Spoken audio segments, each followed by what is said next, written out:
أم قتلت أولادها الأربعة دون قصد.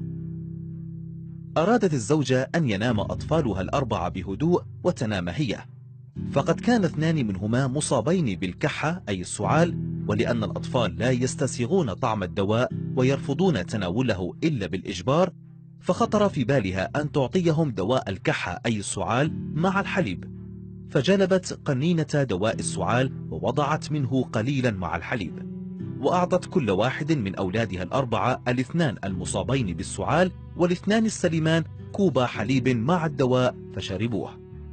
وجاء الأب بعد أن نام أولاده الأربعة وكان متبقيا في آنية الحليب قدرا من الحليب، فأفرغته الأم في كوب وقدمته لزوجها ليشرب الحليب، لأنها اعتبرت أن دواء الكحة مع الحليب له فائدة، فشرب الأب ربع الكوب وترك الباقي لأنه لم يكن راغبا بالكوب بكامله.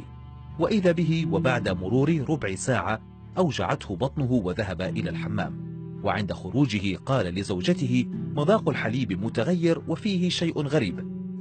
فقالت له الأم أنها خلطت معه دواء السعال، وسأل زوجته حالا: هل شربوا الأطفال من الحليب؟ فأجابت: نعم، وذهب مسرعا إلى أطفاله الأربعة وحاول إيقاظهم واستنجد بالإسعاف، ولكن كانت نومتهم هي الأخيرة ليس بعد استيقاظ، رحمهم الله جميعا. وبعد سؤال الأم وأخذ علبة الحليب وعلبة دواء السعال إلى المعمل الجنائي، وجدوا أن الحليب المجفف سليم وغير مسموم، وأيضا وجدوا سائل دواء السعال سليم وغير سام. وبعد متابعة الفحص الجنائي والتحقيقات والاستعانة بخبير صيدلاني بحسب نصيحة قسم الطبيب الشرعي للمعمل الجنائي، اتضح أنه لو أضيف دواء السعال إلى الحليب يتحول الحليب إلى سم قاتل.